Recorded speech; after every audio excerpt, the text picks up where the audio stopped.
विषय तुपातल्या पावट भाताचा, त्यात आणि मंगळवार गावचा बाजार, मातुश्रीने आणि मी घेतलं पावट सोलाय. भात खायचा आहे काय?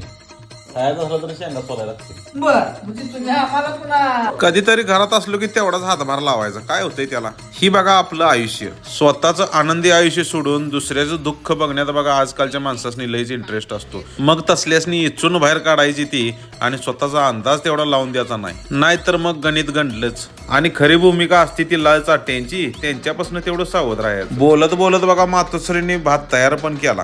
हे विशेष हार्डन. कुठल्या बिर्याण्या आणि फिर्याण्या खायला बसतायचा, ही कसा आहे विषय क्वालिटी. कुठल्याच हॉटेलवर आईच्या हातची सर येत नाही हो. बरं आम्ही आहे खादाड गँग मधलं आणि असलं क्वालिटी विषय आम्हाला लागते. त्यात आणि पावट भात, हरभऱ्याचा भात, जीव की प्राणच हो. दुसऱ्या दिवशी नाताळ होता. पोरगीनं बघा बिगर रांगोळीचीच रांगोळी काढलेली. ही बघा चिमुकली. छोट्या छोट्या गोष्टींनीच आनंद असतो यांचा. कुठलाच स्वार्थ नाही, मतलब नाही, नुसतं खेळणे, बागडणे आणि